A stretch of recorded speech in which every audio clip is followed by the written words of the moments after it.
Getting an early start on the final series of the regular season in SEC softball. It's Kentucky and Tennessee, the Lady Vols, the first place team in the SEC, taking on their rivals from Lexington. Something that teams just don't see until they face Tennessee. Smith with the slow roller to first. Katsoyanopoulos with a tag, one down. Not only do you not see that in a game, but it's really hard to replicate. And Aaron Koffel, 347 on the season. Koffel with a fly ball to center field. That's Kiki Malloy territory. She's got it for out number 2. So Malloy anchoring the outfield with ball. Close pitch to take, though, with 2 strikes. Pickens gets the strikeout to retire the side. Strikeout number 170 on the season for the sophomore. Tennessee coming up next. Her team approach things at the plate. If there's things where Tennessee's looking to improve, it's at the plate, because when it comes to hitting, they're at 292 on the season as Malloy works a walk. That's 6th in the conference, and 255, which I think is going 333 in the SEC. That's foul ball out of play. Malloy was on the move. Even swings like that, those weren't swings that we saw from Tennessee against Kayla Beaver. There were a lot of swings on outside pitches to the righties that they were rolling over or trying to pull to the left side, or maybe even not getting their swings off on pitches that looked good in the zone. But Coach Karen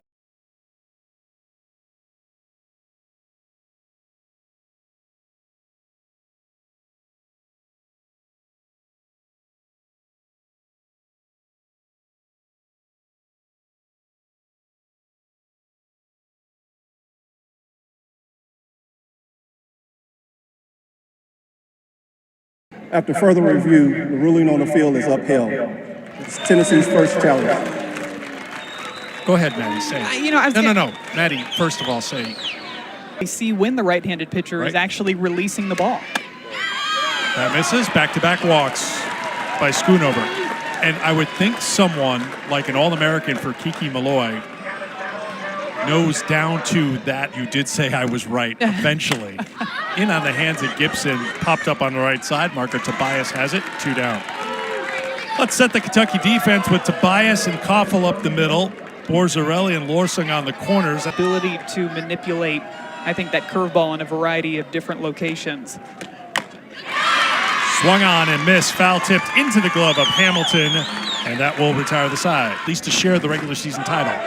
But Tennessee cannot clinch here tonight. Maybe by the end of the day, Friday, they'll have clinched. Lorsing with the fly ball to right. Panels there, 1 away. If she's in the field in the DP spot here today. Called strike 3. Second strikeout for Pickens, 2 down. Rachel Lawson has come well out of the dugout. She's on the infield. Krista Hamilton, 2-0 count. Grounded to Gibson at third on the first to retire the side. Another 1-2-3 inning for Pickens. Scoreless after 1.5 here in Knoxville. That stat is absolutely mind-blowing to me, that they only gave up 1 run in each of those series, and the 1 run that they did give up happened to be game-winning. Soft liner over the leaping Koffel, and it's a base hit, the first hit of the game. You graduated in 2014, right? It's been a while, It's taken yes. 10 years for you to come to that conclusion, but it's fine. There's Schoonover, swing and a miss by Panel. Second strikeout for Stephanie, 1 away. Leadoff single for Nugent. She's at first, and that comes in and hits Rodriguez.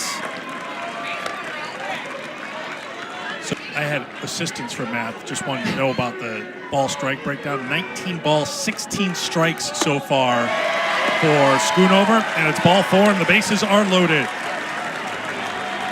3 walks and a hit batter so far here. You could even tell by the take that Laura Mueller took right there that she wasn't even thinking about swinging at that pitch out of the hand. So even little pitches like that can all of a sudden give the momentum back to the hitter. Schoonover, big strikeout there. Her third, 2 down. It's in the curve. You've got to try to get ahead. Malloy, line drive to center field. Nesby took 1 step in, but recovered in time to drift back to make the catch. Tennessee leaves the bases loaded in the second. Still scratch something out here from the bottom half of the lineup. 7, 8, 9 for the Wildcats. tried to check it, could not. The throw by Nugent. 3-2. Gibson at third, 2 down. College baseball's #1. Bloops. Mueller can't get it. She covered so much ground in Tuscaloosa during the series last weekend, but just couldn't get that. And Smith to second. Rodriguez on the charge. Smith's got great speed, and she beats it out. Now remember, Tennessee used a challenge earlier, and it was unsuccessful. If they challenge this and they're unsuccessful, they'd be out of challenges for the rest of the game. You can see where Destiny Rodriguez started on this plate, too. She was shaded right up the middle, right towards second base, has to charge this slow-developing ground ball really hard. Makes a good throw over to first base. That's a close one at first. Smith with some really good speed move. Koffel with a soft line drive to left. They'll drop down for a base hit. Here comes Sullivan. Here comes the throw. It's not in time. Kentucky has a 1-0 lead. Aaron Koffel delivers again with 2 outs.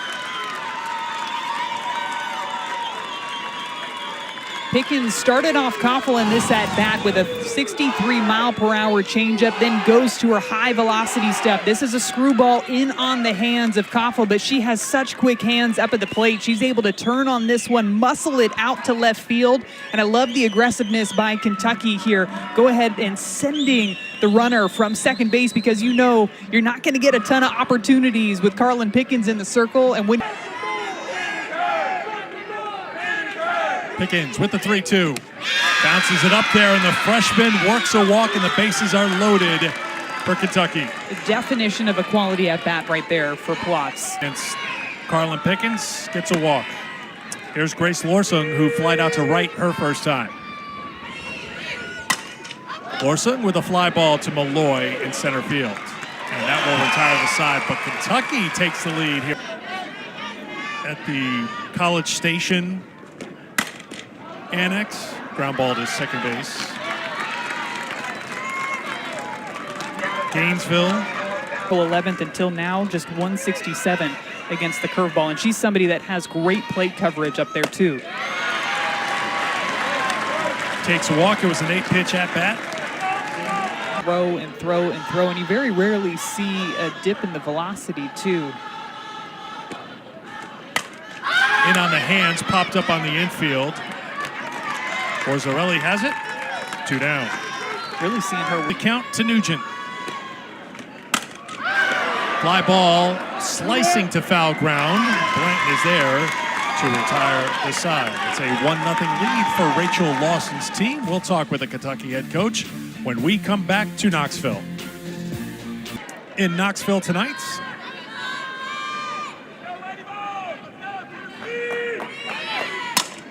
Ebbs with a solid shot to center field, but Malloy drifts over to put it away for out number 1. This one is hit out to right field and hit well in a good play by Panel, drifting back for out number 2. Hamilton retired. A couple of hard line drives in a row there from Pickens steps in, ready with the 1-2. There's off speed again. Strikeout for Pickens. That is her 4th. Do you want to do more? Yes, you want to score runs, but It's a fly ball hit the deep left field. It is back, and it is caught. Smith moved over to make the catch, one away.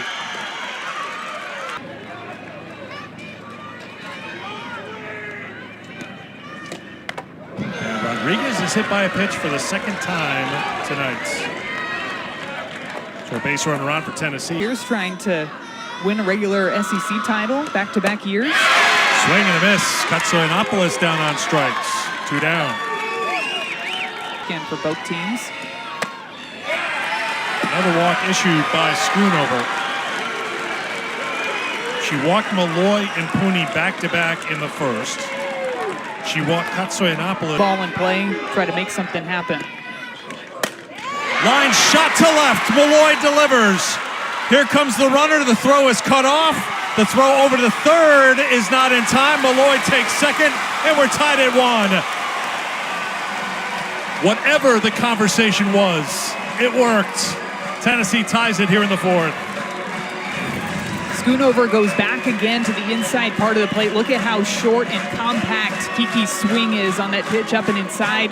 Gets a good piece of barrel on it, drives it hard out to Riley Smith out in left field. I thought for a second Kentucky was going to let this throw go all the way home to see if they could get Kirkpatrick trying to score there. People out of position, so then the trail runners are able. We mentioned before, Zeta in the last 10 games hitting .333 with 4 home runs. This is a fly ball to shallow outfield, and it drops. Miscommunication, 2-run score, and Tennessee leads 3-1.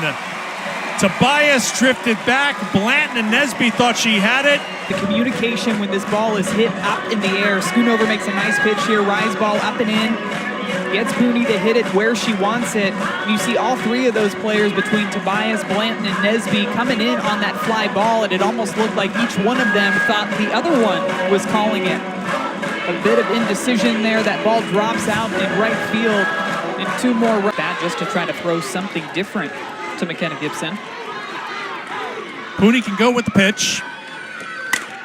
Grounded to the shortstop. Koffel throws to first to retire the side. 3 runs scoring with 2 outs for Tennessee. And Emily Kennedy in the circle has had a fantastic season for them.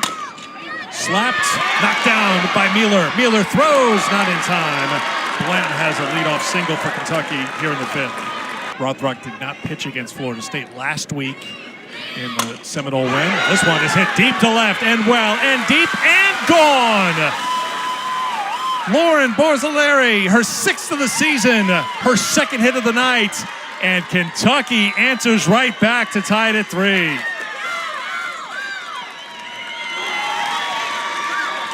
Kentucky has just continued to capitalize when they get people on base. Clutch swings from this lineup, none bigger than the one coming from Lauren Barzilari in this 9 spot. Times up this one perfectly, high velocity, and she gets her barrel out in front for this drop ball that's working low and inside to the righty, opens up that front side and smokes this one out over the windscreen out in left field for 2 runs for the Wildcat. Pickens down in the bullpen. Smith off the glove of Gibson, that'll be a base hit. Smith's got great speed, thinking 2 all the way, dives in safely with a double.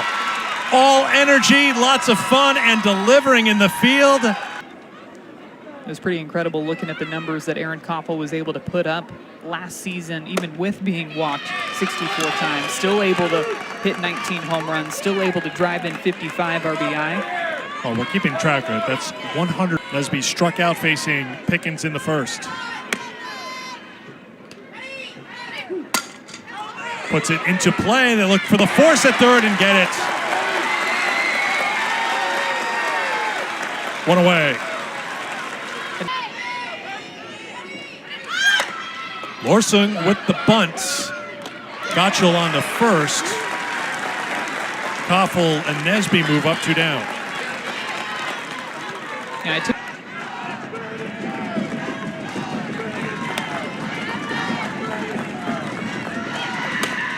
Swung on and missed. Gottschall gets the strikeout. Kentucky leaves runners on 2nd and 3rd.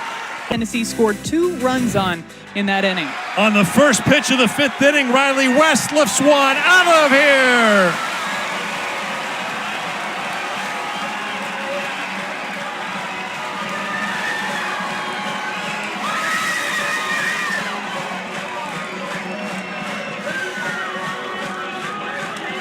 Had the momentum. Tennessee takes it right back with just 1 swing of the bat. This is a pitch that's low and inside, and Riley West turns on it. Not an easy pitch to get solid barrel on, to get your barrel out in front, and she drives that one out to left field to get.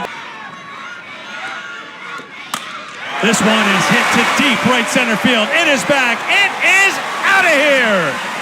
Long gone, Sophia Nugent. Back-to-back home runs for Tennessee. 5-3 Lady Vols.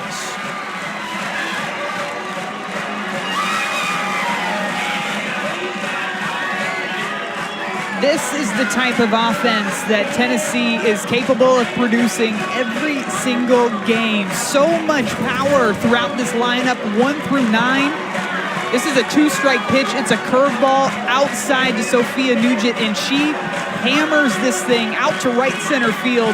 Back-to-back solo shots to increase that lead for Tennessee here at the bottom of the 5th inning.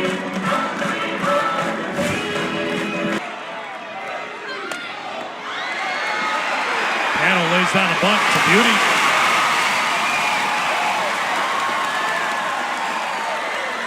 We've seen her try to do that a couple of times throughout the... You've got back-to-back home runs. This one is a line shot deep to right and over the head of the right fielder, Blanton. Panel heading to third. She'll be held there. It's a double for Rodriguez. 4 straight hits for Tennessee. That one is worth a flex. You saw down in the zone. In on the hands, popped up. Lorsing in foul grounds. 1 away.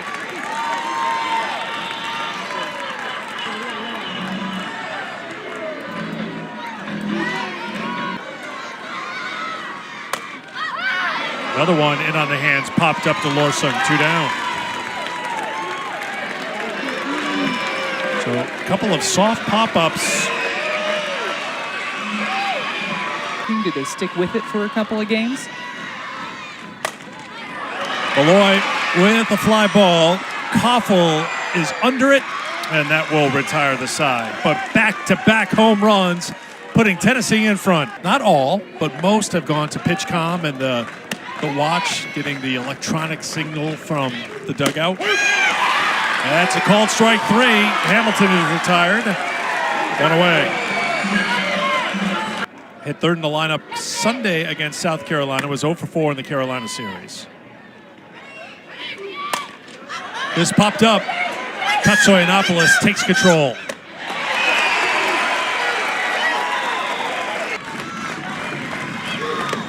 Swung on and missed. 3rd strikeout for Gottschall. Tennessee up 2, heading to the home half of the 6th. Putting it together, but they run into an Arkansas team that has 5 straight series wins, including LSU last week. 3-2 to Pooney. This is for ball 4. She's on to lead things off here in the 6th. Play this weekend to keep them sharp for postseason play. This is hammered to center field. Wow! Nesby, diving play for the out.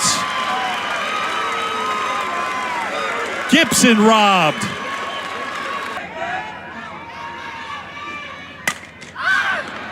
Popped up, foul ground. Looked like there's enough room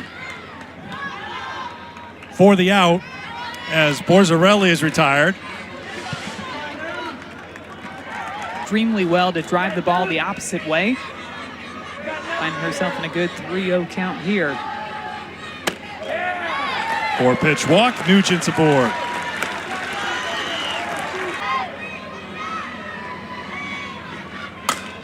This one's in the gap, right center field. It's hit deep. It is gone! 3-run home run, Taylor Panel. Tennessee extends their lead here in the 6th.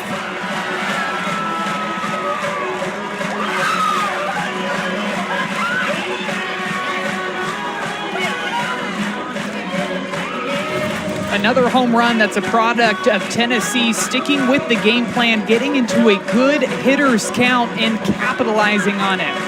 Lakatena fell behind to 1-0 in this count. You knew that she was going to try to bring something into the zone. As a batter, that's when you get more aggressive. You are ready for anything that looks good, something that you can drive with authority. And how about that 3-run shot right there to extend? Start a 3-game series tomorrow night.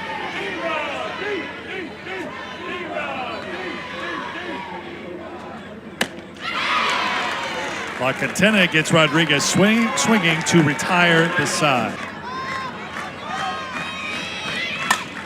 Line shot. What a night for the number 9 hitter, Lauren Borzilleri. 3 for 3. She leads off the 7 with a solid single. Smith pops it up. Left side. Mueller. 1 down.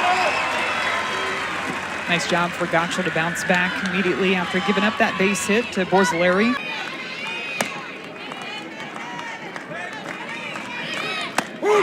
Called strike 3, 2 down.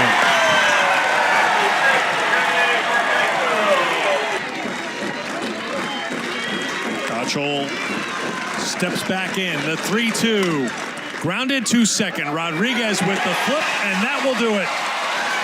Tennessee picks up the victory, win number 19 on the season for Peyton Gotchel. They used the long ball, and the bats came alive against Kentucky. And Tennessee continues to be in control of their own destiny as they head into the final 2 games of this regular season. And that's the type of win that Tennessee really needed, to be able to have their offense produce top to bottom, to see the power potential that we all know is there in that offense. Of course, you get the strong pitching, but being able to bring that in with that strong offense, that's something that Tennessee is going to want to continue to see.